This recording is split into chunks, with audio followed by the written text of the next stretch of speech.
My name is Raul Drapeau, and I'm speaking here today with Rita Lake. This interview is for the Science and Faiths group here at Ashby Ponds on the experiences of the Holocaust survivors who live here. So let's start off right away, Rita, with where were you born? I was born in the Netherlands, in a small town in Groningen, which is close to the German border. Okay, near Eindhoven perhaps, or is it? No, Eindhoven is on the other side. Okay. So was this an urban community or a farming community? What kind of community was it? Where I was born, it was on a canal. That's why it's called Stadskanaal. And my grandparents had a butcher shop, and or not really the ships, but not big ships, but like people boats. that lived on the on the boats. Canal boats. They would stop there and get their provisions for however long they needed it. Okay. So, did you live in a home or in an apartment? Okay. I think it was on the second floor. And a single family home, or did you have more than one family? I think there must have been. I don't know. I mean, I was little because we moved away from there. I don't know exactly how old I was, but... How old were you, let's say, in 1940? Well, then I was 7 years old. 7? Yeah. Okay, so you're old enough to understand what was going on to a good extent. Oh, yes, of course. Sure. Definitely. Okay.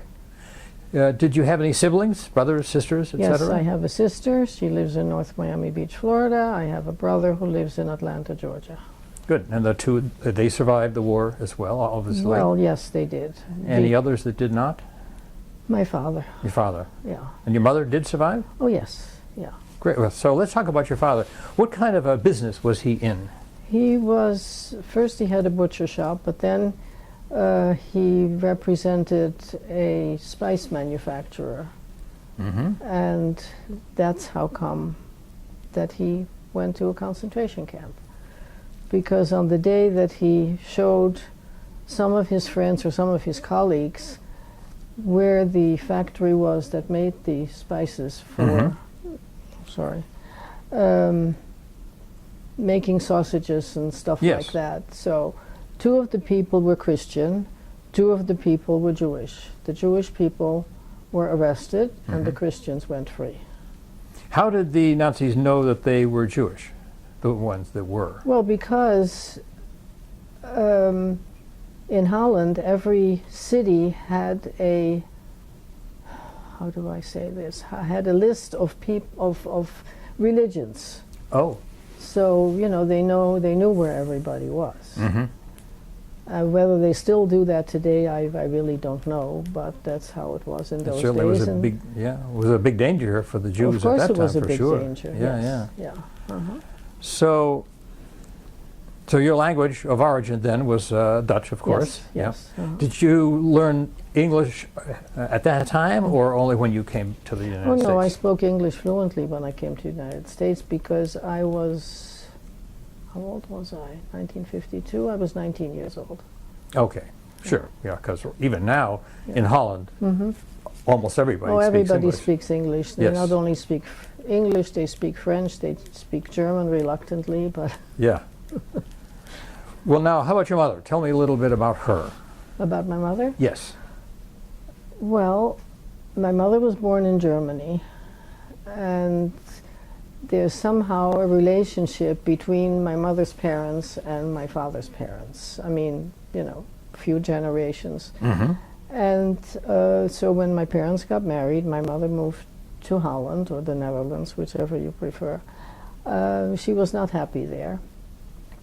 So they moved to The Hague, and both my brother and sister were born in The Hague. Oh.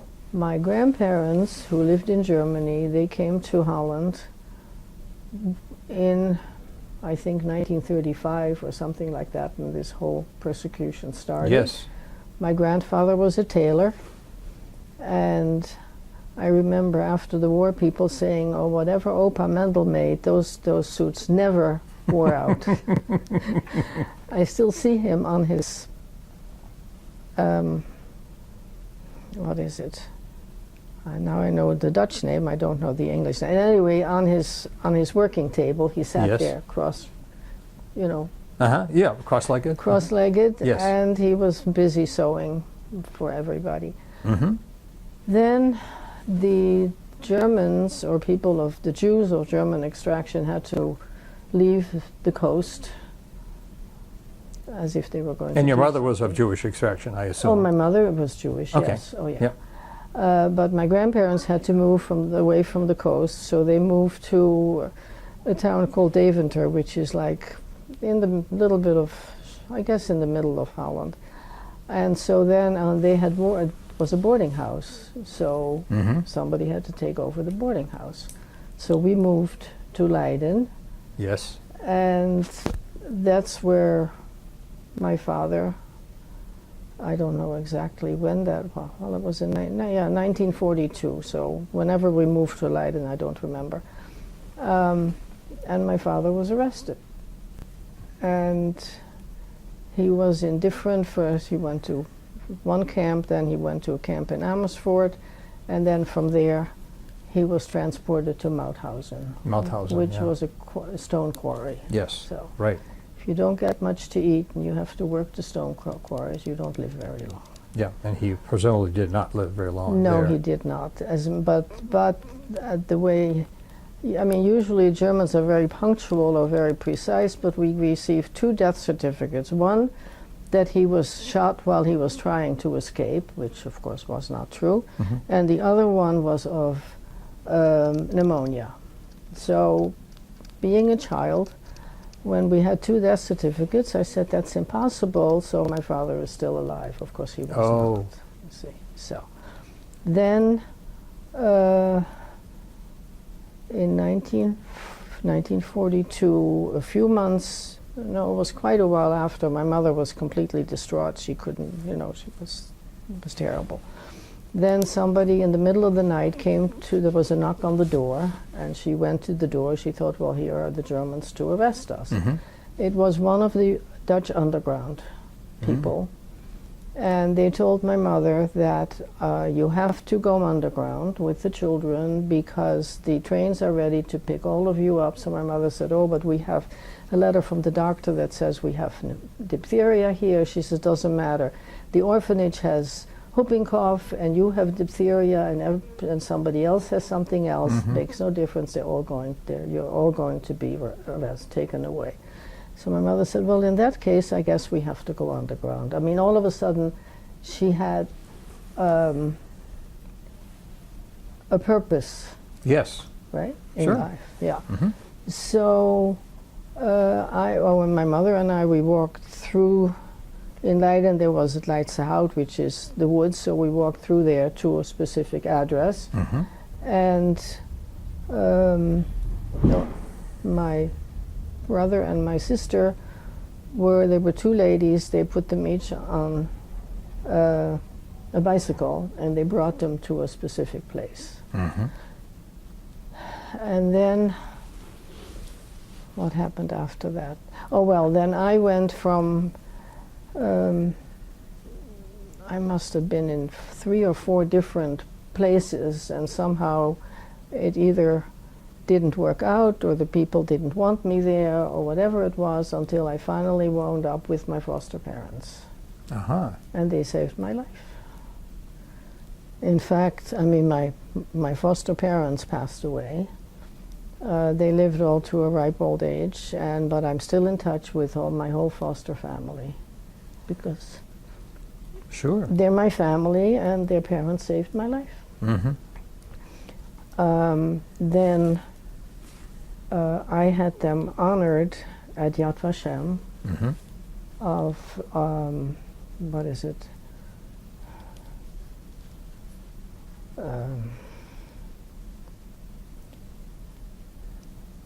I can't think of the name. It'll come to me. What? Anyway, they were honored by the state of Israel. Israel, yeah. For hiding me. Then after the war, my mother was in touch with underground people because my mother knew where my brother was. I don't think she knew where I was, and she did know where my sister was, for the very reason that one of the underground people said to my mother, these were Catholic people that lived in a very small village, right. and they wanted to have my sister baptized. Mm-hmm. So this lady from the underground, she told my mother, I have to take you there because they have to know Yes. that she has a mother, and that you absolutely do not want her baptized. Mm-hmm. So that took care of that. Then at one point, the underground knew that there was going to be a raid on the village where I lived. And my foster father took me on his bicycle and brought me to the farm where my brother was. And he said to me, well, there's a clump of bushes, just sit there, wow. hide, and I will go to the farm and I will ask whether you can stay there for a few weeks. And so they said, of course. Then he came and picked me up and brought me to the farm, and in fact, I just had an email from the oldest sister. She's still alive. Well, now let me interrupt you. Any family who would take in a Jewish family or kids Yeah. was themselves exposing them to very great danger. Of course, definitely. Yeah. Yes. So they yes. were really very Well, risking, taking a big risk. Yes, but then I remember my foster mother telling, in fact, she visited us in Florida. Mm-hmm. And when she got off, she flew KLM, when she got off the plane, the stewardess asked her, how did you like the plane? She said, better than a bus. Yeah, yeah, sure. She was quite a lady. Let's go back in time a little bit. At the time your father was arrested, why didn't they also arrest your mother? She was Jewish as well. Yeah, but my mother didn't do anything. They were arrested, 4 people were arrested, because they had been in touch with I don't know who. Mm-hmm. The Christian people were let go, and the Jews were sent to prison. Yeah. So he had hired them, so therefore he was suspect, and he was really the person. Well, I don't know that he had hired them. I think they might just have people that he knew and wanted to show, where he got all his spices and so forth from. Ah. And so they went with him. No. Mm-hmm. Just like you asked me, please come here. Yes. And so, as I said, then he was arrested, and he was in different camps in Holland, but not for long. And then, as I said, they sent him to Mauthausen, and that's where. Was your father involved in politics at all? No. Or was he a member of the local temple? No. No. So he was just Jewish ethnically, perhaps. Yeah, right. Yeah. But not as a practicing Jew. But that didn't really matter. We did practice, but not in any capacity, just in the family. In family. Yeah. Uh-huh. Well, now let's talk a little bit about your siblings. Tell us a little bit more about them, their ages compared to yours, whether younger, older, and what happened to them as time went on. Well, during my the war. brother was, I think he was 2.5 or 3 at the most, and so he was brought to the farm to this family, and since he was the youngest one of the daughters looked after him and took care of him. But then for a little while he said, well, it was in Dutch, put on my jacket and my cap and let me please go to my mommy. Mm-hmm. Of course that was sort of upsetting, and but the people were absolutely wonderful to him. I mean, they were, as I said, one of their youngest daughter, who was already I'm sure in her teens or maybe even a little bit older, she took care of my brother. And so my sister was in different homes. My sister was very difficult. It was very difficult to find her a home where she was comfortable. Mm. One of the homes where she was, one of the families, they were I forget what they did, but they were very well known in the village or in the city where they lived. Excuse me. And One day, somebody in church said, "She, she looks Jewish."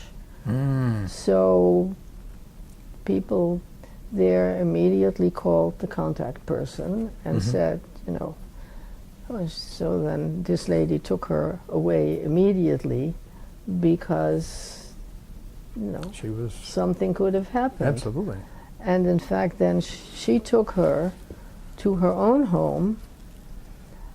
She and her husband were both very much involved in the underground.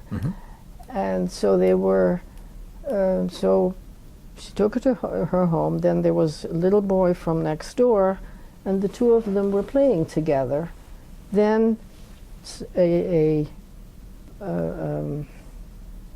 Dutch, well, we called them NSB'ers, which is the no good ones. Yeah. National Socialist Bond or something like that. He looked through the window and he saw the two children playing. So the lady saw that, and she took my sister and put her over the fence to the neighbor. So the little boy says, "Well, Aunt Amy, I think I'll go home too." So fascinating. That's, so that was that. So because the person that's, he was no good, so he came in, he said, "I just saw you taking somebody over the fence." And then this little guy, for whatever reason, or it was really amazing that he said, "Well, I guess I'll go home too," so. Kids say the darndest things. As I know they do, yeah. And they don't really recognize sometimes the danger that they're in. And exactly, yes, yeah. And so then, of course, they had to place my sister at another home. And there she was in Amsterdam. She stayed with Christian people. And the contact lady got a phone call in the middle of the night. "You have to come here. Ingrid has pneumonia," or whatever she had. She was running a very high fever. So it was already late, and took the train to Amsterdam, from Leiden to Amsterdam. She walks into the room, and my sister says, "Auntie Aim, no pneumonia, no nothing." She was just homesick. Sure. She was not comfortable there. Right.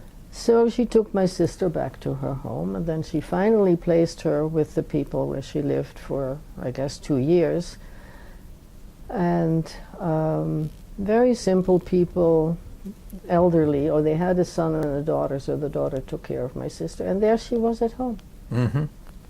Which was a blessing, because I think they were running out of places to hide her. to put her, to hide her, yeah.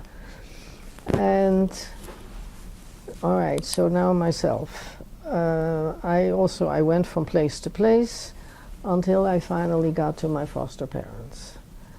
And I remember my foster mother telling me that also somebody from the underground, in fact, the lady lived on the Spinoza line. I don't know whether you know about Spinoza, but he was a philosopher. Oh, Spinoza, yeah.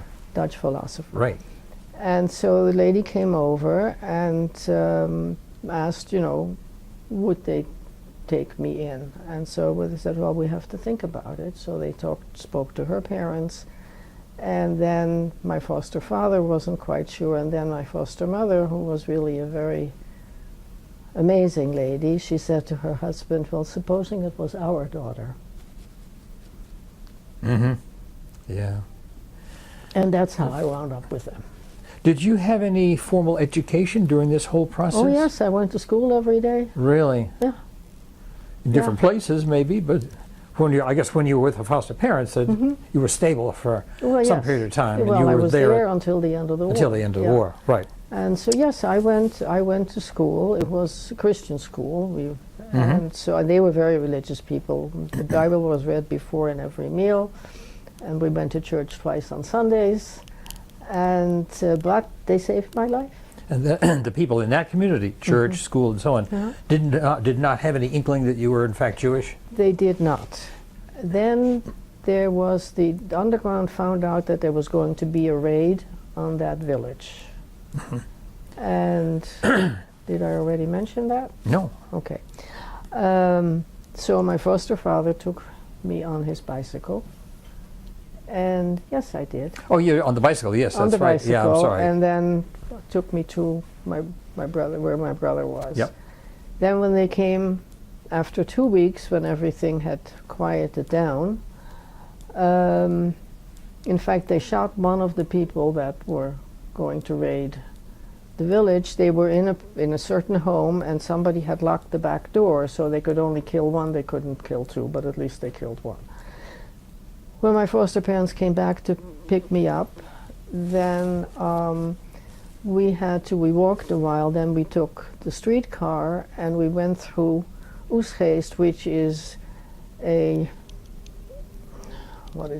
city next to Leiden.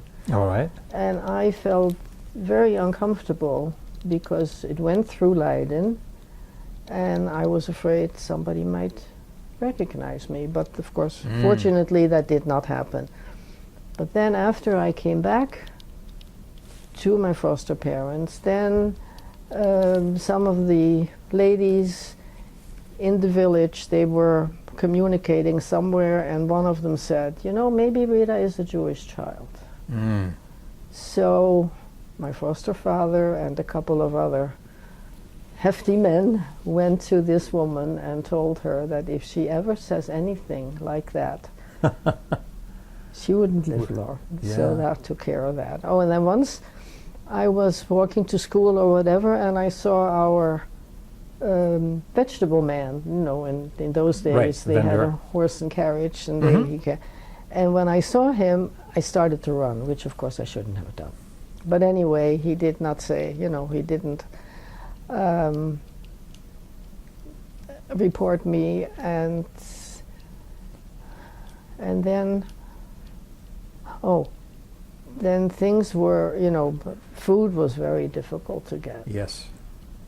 Even though my foster father had land and he grew potatoes and, you know, different things, and also beans. So that's why I don't eat beans anymore. Beans are full of protein. You had your fill of beans. I had my fill of beans, yes. And what happened then?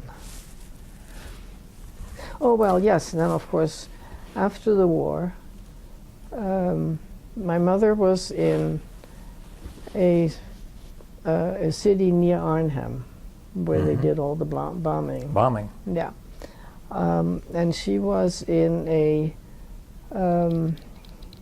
not an old age home, but in a home for the people that had delusions of grandeur.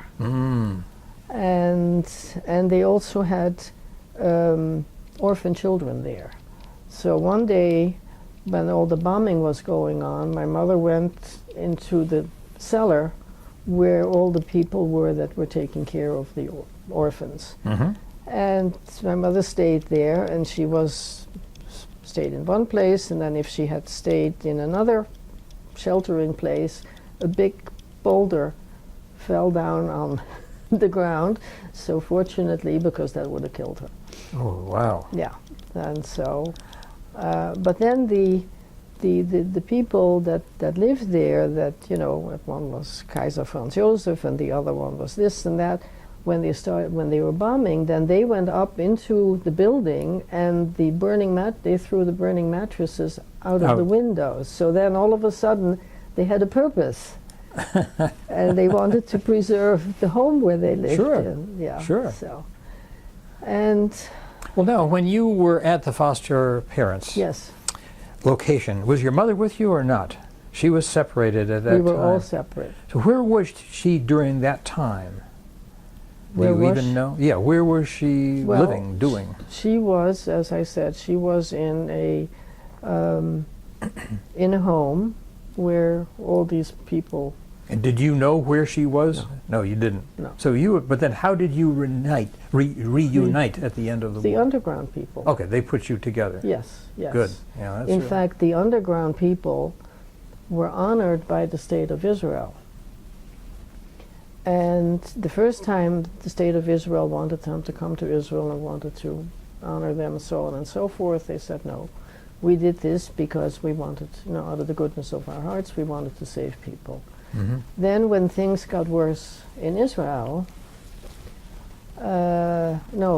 things got worse in anti-Semitism, reared its ugly head again. Yeah. Then they told Israel that yes, they would come and tell their story of, all what they had done, and honored by the state. To be honored as righteous. Yes, righteous among the Christians. Righteous among the Christians. Yep. And a number of years ago, I had my foster parents also memorized as righteous among the Christians, and their name is on the plaques. There. I don't know whether you've been in Israel. I have. Yeah, well then I've been to the Yad Vashem as well. Yeah.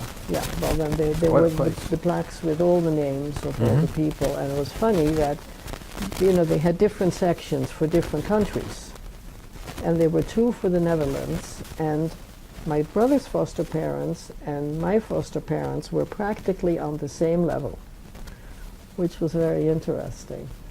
Have you ever been to the Holocaust Museum downtown here in Washington? I won't go. You can't do it. I absolutely will not go. Yeah. We went once with, I think my daughter was already working here, and then we went, my husband, my daughter, and I said, well, you go, you do whatever. I'm not going in there. So I took a walk, I looked at the gardens and what have you, and then when I came back, the two of them were standing there. They said, no, we couldn't do it either. When we were supposed to go into the cattle cars, that was it. Can't do it. No. Yeah. So where did you meet your husband? When you came back, when you came here, or before? No. We came in, I think it was 1952. And my mother's sister lived in New York, and of course the ship docked in New York. Yes. My aunt insisted that we stay with her for 6 weeks. Those were the worst 6 weeks in my life because they lived in Washington Heights. It was dirty outside because of snow, and the apartments were overheated, and it was just terrible. So I decided that there was a dress shop on Broadway or wherever it was. I'm a professional seamstress. And so I went in and I asked, I would like a job. So they said, fine, come on in, or start Monday or whatever it was. But I said then, but then by the time it was Friday, and then, well, I don't work on Saturdays. Oh, she's very fromm. I was not very fromm, but I never worked on Saturdays, so why should I? Okay, so they sent me my paycheck, and that took care of that. And so then we finally moved to Florida. My mother's brother, who had left Germany in the trunk of a friend's car to get him over the border into Holland. And he took the ship to Cuba because his visa for America was not valid yet. Yes. And he was taken by the Dutch police, and they brought him to the ship because they wanted to make sure that he would go. Yep. And so, of course, after the war, my uncle tried to find out through the Red Cross and so forth whether we were still alive. And he came to visit, and then he said, well, I want you to come to America, So my mother says no. Or then she had was able to rent a house, and she had boarders, and they were all young ladies that were going to university, but then they decided that they could cook for themselves. So then we had men boarders, and several of them were from America, because the Jewish quota for medical school was limited, so they came to Holland.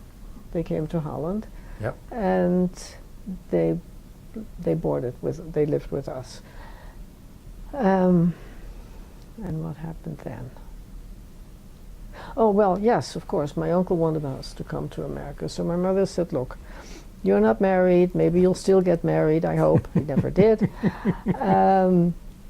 And I'm okay here, and you keep on sending us packages with what was it, mixed fruit and all kinds of goodies that you didn't have in Holland right away. Exactly.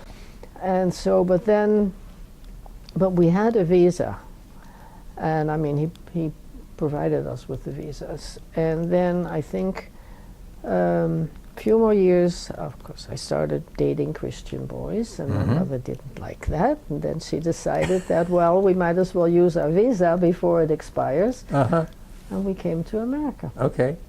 So, and I said, so then 6 weeks in New York was terrible. Then we came to Florida by train. Yeah. And, you know, when you saw all the palm trees and the sunshine, and it was in the wintertime, so it was nice. Wonderful. It was really very, very nice. And so I think my uncle let me have a vacation for 4 weeks or something like that, and then he said it was about, you know, I should find a job. And his girlfriend at the time, she took me to,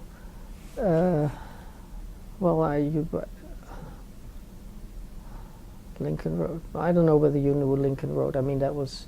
The Lincoln Highway. No. Lincoln Road in Florida. Oh. Or in Miami, actually.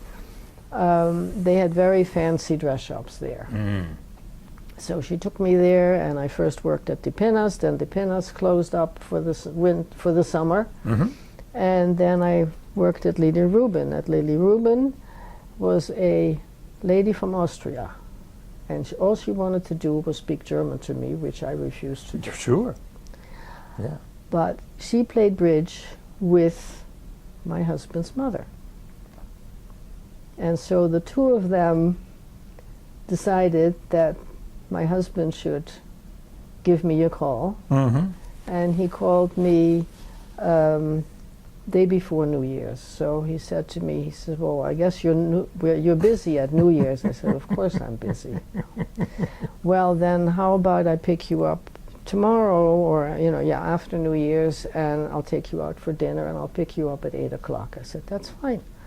So half an hour later, he calls me back. He says, you know, if I pick you up at 8 o'clock, then that means that we won't have dinner until maybe 9, and I'd be starving. Could I pick you up at 6 o'clock? I said, sure. So I got off the phone. I said to my mother, I never met him, but I like his voice. That was it. That was the end of it. That's great. That was it. And we were married almost 63 years. My husband died last June. Last June, wow. At the age of 95, in full command of his faculties. So. Now, his name was Lake, I assume? No. No. Tell me about that. No. His name was Meibergen.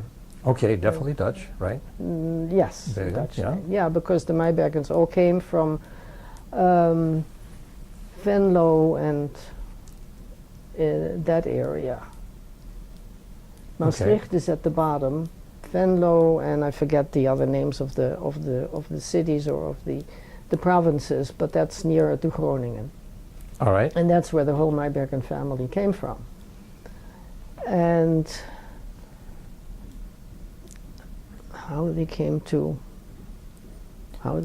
Germany, I really don't know. I have it somewhere because I've got a list this long for them. I just wonder where your name Lake came from. Oh, well, then Meibergen was too difficult a name for people to, you know, they would say Meibergen or whatever it was. So he decided, nice name, Lake. To Americanize it. Yeah. Okay. Exactly. Understood. That's how my name is Lake.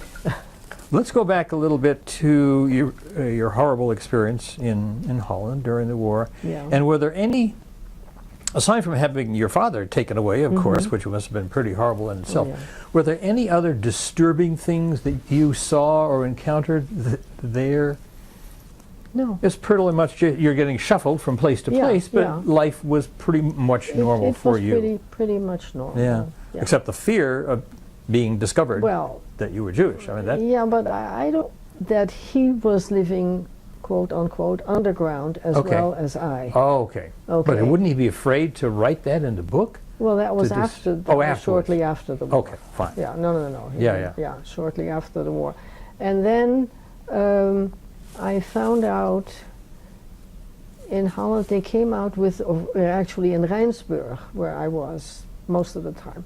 They came out with a book about all the people that had been there underground and so on and so forth, and he was written up in that book as well. And then I found out that he had died at age 72. And he stayed in Holland, and he worked for Philips. No, he worked for KLM as an engineer, I believe. Of all the countries that you could have come to after the war in the world, right, why did you pick the United States? Because my mother's brother was here. Okay, so that was the draw. Yes. He already established some roots. And exactly. Did he come before the war or during or just after the war? He came during the war, once his visa was valid to come to America. And they were a whole group of his friends from Germany. They were all in Cuba. And then as their visas became valid, they all moved to Miami. Okay. And there was a very big friendship. Sure. With all the people. In fact, the day that my husband came to pick me up, which was on a Sunday, everybody was there, because since my uncle was a bachelor for all these years, then when we came here and my mother was able to have their regular café clutch on Sunday afternoons, Café clutch, yeah. Then of course everybody, looked over my husband, not that I cared, but... Well, now, there are here in the United States a lot of schools are teaching kids, high school and younger, particularly younger kids, right, about what happened in World War II at the Holocaust, trying to convey a lesson to them. If you were sitting in front of a group of kids like that, 10 to 15-year-old kids, is there anything you would want to tell them about what they should know and remember about your experience, the experience of others in that environment? Well, this was hatred against, it was anti-Semitism. And whether you're a Jew or Catholic or Christian or Hindu or whatever you are, everybody is entitled to practice their own religion. And Hitler just didn't want that, because he had something against the Jews. Maybe they were more intelligent than he was. I have no idea. But I mean, that would be my explanation. Okay. Is there anything else you'd like to add before we wrap up? No, I don't think so. I think I told you just about everything. Thank you very much. It has been wonderful talking with you. My pleasure. Thank you, Rita. Oh, you're welcome.